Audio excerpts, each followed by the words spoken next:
lasījums no Marka evaņģēlija 13. nodaļas. Bet, kad jūs izpostīšanas negantību redzēsit, par ko pravietis Daniēls ir runājis, ka tā stāv tur, kur neklājas, kas to lasa, tas lai to labi apdomā, tad lai bēg uz kalniem tie, kas ir Jūdu zemē, un kas uz jumta ir, tas lai nenokāpj namā, un tur lai neieiet, ko no sava nama iznest, un kas ir laukā, tas lai negriežas atpakaļ savas drēbes paņemt.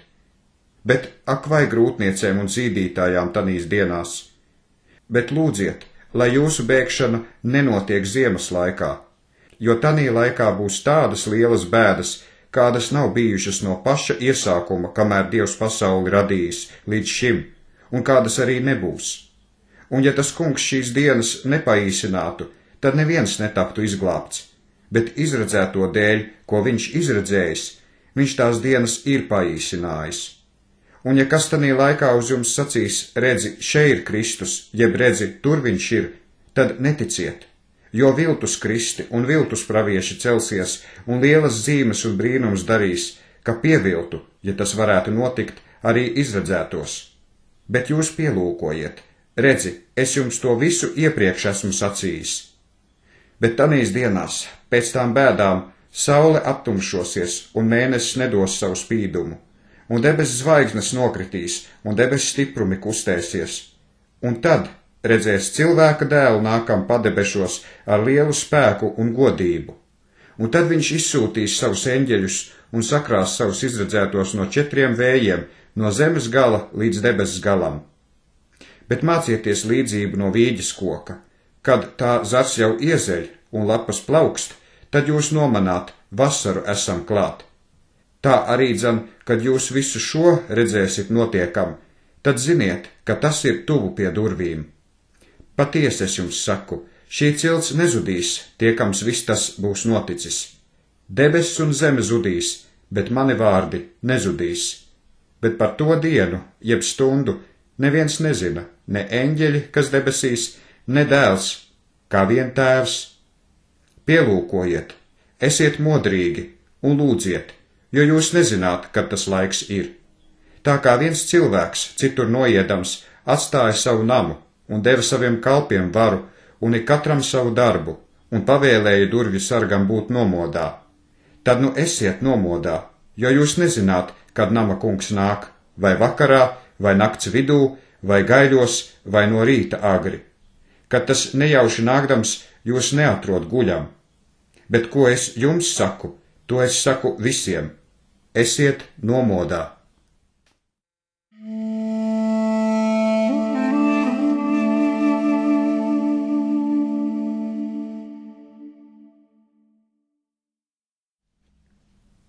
Pirmā ķēniņu grāmata, 7. nodaļa.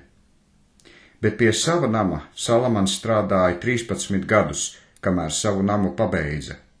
Un viņš uzcēla namu no Libānas kokiem, 100 olektis garumā un 50 olektis platumā un 30 olektis augstumā, uz 4 ciedru stabu rindām, un uz stabiem bija ciedru sijas.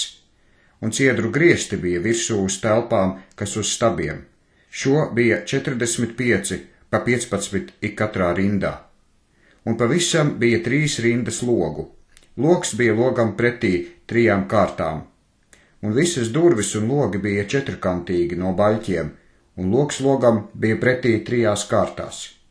Viņš arī taisīja telpu uz stabiem, 50 olektis garumā un 30 olektis platumā, un vēl vienu telpu tās priekšā ar stabiem un kāpnēm. Viņš arī taisīja telpu goda krēslam, kur tiesu turēja, soģa namu, un to apsit ar ciedru dēļiem no grīdas līdz griestiem. Un viņa paša nams, kur viņš dzīvoja otrā pagalmā aiz troņa telpas, tāpat bija būvēts. Un faraona meitai, ko Salamans bija apņēmis, viņš taisīja namu kā šo namu. Visi šie nami bija no dārgiem, pēc mēra cirstiem un ar zāģiem zāģētiem akmeņiem, iekšpusē un ārpusē, no pamata līdz jumtam, un ārpusē līdz lielajam pagalmam. Un pamata akmeņi bija arī lieli dārgi akmeņi, no 10 olektīm, un akmeņi no 8 olektīm. Un uz tiem bija dārgi pēc mēra izcirsti akmeņi un ciedru koki. Bet lielajam pagalmam bija visapkārt 3 rindas cirstu akmeņu un 1 rinda ciedru baļķu. Tāpat bija arī tā kunga Jahves nama iekšējais pagalms un nama priekšnams. Un ķēniņš Salamans sūtīja un lika atvest Hiramu no Tīras. Tas bija Atraitnes dēls no Naftaļu cilts, un viņa tēvs bija bijis vīrs no Tīras, Varja kalējs. Tas bija pilns gudrības un saprašanas un zināšanas visādus Varja darbus darīt. Šis nāca pie ķēniņa Salamana un strādāja visus viņa darbus. Un viņš taisīja 2 Varja stabus. Katrs stabs bija 18 olektis augsts, un 12 olektis bija mērs ap katru stabu. Viņš taisīja arī 2 vainagus no Varja izlietus, liekamus uz stabu virsgaliem. 5 olektis bija katra vainaga augstums. Un vainagus rotāja īpaši pinumi, režģos sasaistītas važiņas un vītnītes, 7 katrā pinumā. Tā viņš taisīja stabus un 2 rindas granātābolu pinumam visapkārt, lai nosektu stabu vainagus. Tā viņš taisīja arī otram vainagam. Bet paši vainagi uz abiem stabiem tai namā bija veidoti kā lilijas, katra 4 olektis augsta. Un vainagi bija uz abiem stabiem, un augšā pār to apaļumu virs pinumiem visapkārt bija 200 granātābolu, tāpat arī pie otra vainaga. Un viņš uzcēla šos stabus Dieva nama pagalmā, un stabu, ko viņš pa labo roku bija uzcēlis, viņš nosauca par Jahinu, un stabu, ko viņš pa kreiso roku bija uzcēlis, viņš nosauca par Boāsu. Bet stabu galiem pāri bija likts liliju rotājums, un tad darbs gar stabiem bija pabeigts. Un viņš taisīja arī Varja lietu ūdens trauku. 10 olektis bija no tā vienas malas līdz otrai malai, visapkārt apaļu, un 5 olektis bija tā augstums, un mērs visapkārt bija 30 olektis. Un apakšā pie tā malas bija bumbuļi visapkārt, 10 uz ikvienu olekti, un ap trauku bija 2 rindas no tādiem bumbuļiem, vienā lējumā izlieti. Un tas stāvēja uz 12 vēršiem, no tiem 3 ar skatu pret ziemeļu pusi, un 3 ar skatu pret rietumu pusi, un 3 pret dienvidu pusi, un 3 pret austrumu pusi, un Varja trauks bija virsū uz tiem, un visas viņu aizmugures bija vērstas uz iekšu. Tā biezums bija plaukstas platumā, bet tā mala bija izveidota kā kausa mala, līdzīga lilijas ziedam. Tajā sagāja 2000 batu. Viņš veidoja arī 10 katlu tuļus no Varja. 4 olektis bija ik katra garums, 4 olektis bija tā platums, un 3 olektis bija tā augstums.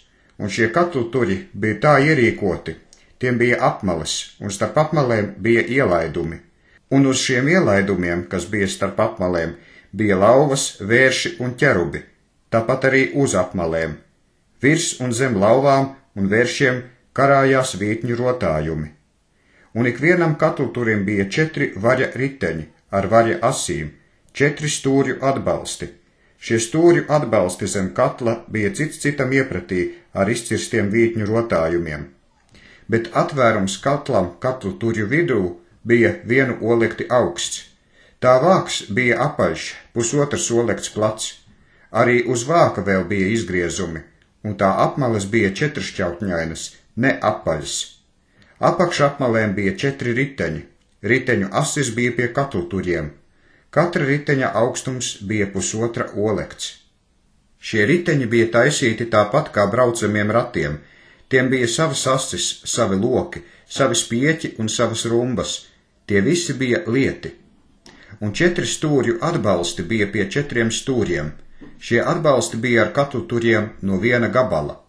Katram katluturim vēl bija uzlikts 1,5 olekti augsts krēsls, visapkārt apaļš, un šim krēslam vēl bija turamie no tā paša lējuma.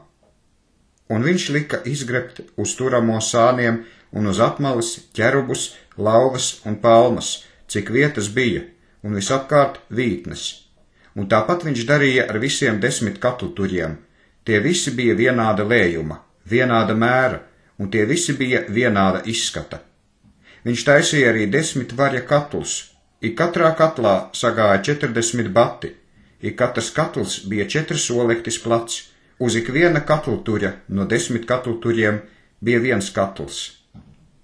un viņš lika 5 no katluturiem nama labajā pusē, un 5 viņš lika kreisajā nama pusē, bet vaļa trauku viņš lika labajā nama pusē, uz to pusi starp austrumiem un dienvidiem. Hirams taisīja arī podus, lāpstas un bļodas, un Hirams pabeidza visu darbu, ko viņš ķēniņam Salamonam darīja tā kunga Jahves namam.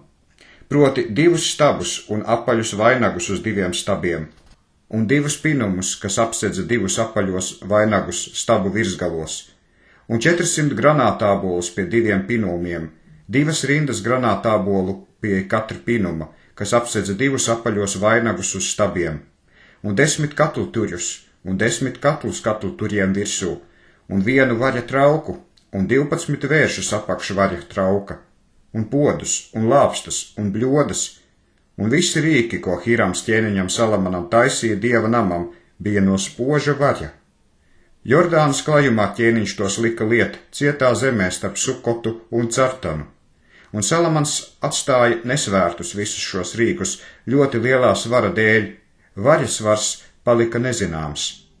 Salamans taisīja arī visus rīkus tā kunga Jahves namam, zelta altāri un zelta galdu priekšā liekamām maizēm, un luktuļus, 5 pa labo roku un 5 pa kreiso roku, visvētākās vietas priekšā, no tīra zelta ar zelta puķēm un eļas lukturīšiem un zelta dakts grieznēm, un kausus, nažus un bļodas un karotas un kvēpināmos traukus no tīra zelta, arī durvju virs nama iekšpusē, visvētākajā vietā un pie dieva nama durvīm bija no zelta. Tā viss darbs tapa pabeigts, ko ķēniņš Salamans pie tā kunga Jahves nama darīja, un Salamans tur ienesa sava tēva Dāvida dievam svētītās dāvanas, sudrabu un zeltu un rīkus, un tos nolika pie tā kunga Jahves nama mantām.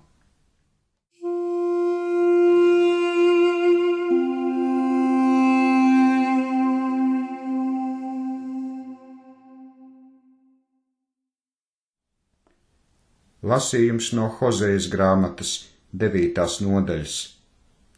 Nepriecājies, Izraēl, ar gavilēšanu kā citas tautas, jo tu neticībā atkāpies no sava dieva, tu mīļo netikļu augu uz visiem labības kloniem. Klons un eļas spaids viņus nemielos, un jaunais vīns tos pievils. Tie nepaliks tā kunga Jahves zemē, bet Efraims griezīsies atpakaļ uz Ēģipti, un Asirijā tie ēdīs nešķīsto. Tie tam kungam Jahvem nenesīs dzeļamus upuļus no vīna, un viņu kaujamie upuļi viņam nepatiks. Tie viņiem būs kā bērju maize. Visi, kas to ēd, apgānās, jo viņu maize ir par viņu pašu dzīvību, un nenāk tā kunga Jahves namā. Ko tad jūs darīsit svētkos un tā kunga Jahves svētajā dienā? Jo redzi, tiem jāaiziet posta dēļ. Ēģipte tos sapulcinās, Memfisa viņus apraks, nātris mantos viņu sudraba dārgumus, ēkšķi būs viņu mitekļos. Piemeklēšanas dienas nākušas, atmaksas dienas ir klāt, Izraēls to samanīs, pravieši ir muļķi, gara vīri ir traki, visa tava lielā nozieguma un lielā naida dēļ. Efraims lūko manam dievam garām, un pravieši ir kļuvuši par slazda valgiem uz visiem viņa ceļiem. Naids ir viņu dieva namā. Tie ir dziļi maitājušies tā kā Gibējas dienās. Viņš pieminēs viņu noziegumu, viņš piemeklēs viņu grēkus. Es atradu Izraēlu kā vīna ogu ķekarus tuksnesī. Es ieraudzīju jūsu tēvus kā pirmos augļus pie vīģes koka, bet tie nogāja pie Bāla Peora un padevās tam bezkaunīgajam, un tapa tik neganti kā viņu mīļākie. Efraima godība aizskries kā putns, ka tur nedzemdēs, nedz taps grūtas, nedz ieņems. Un jebšu tie savus bērnus uzaudzinātu, tomēr es tiem tos gribu laupīt, ka cilvēku neatliek. Bēdas tiem, kad es no tiem būšu atstājies. Efraims, ko es biju izredzējis būt par Tiru, bija stādīts skaistā vietā, bet Efraimam savi bērni jāiznes slepkavām. Dod tiem, ak kungs Jahve, ko lai tu dod? Dod tiem neauglīgas miesas un izsikušas krūtis. Visa viņu negantība ir Gilgalā, tur es tos ienīdu. Viņu ļauno darbu dēļ es tos izdzīšu no sava nama. Es joprojām tos vairs nemīļošu. Visi viņu lielkungi ir atkāpēji. Efraims ir sasists, viņu sakne ir izkautusi, tie nenesīs nekādus augļus, un jebšu tie dzemdinātu, tomēr es viņu miesas mīlulīšus gribu nokaut.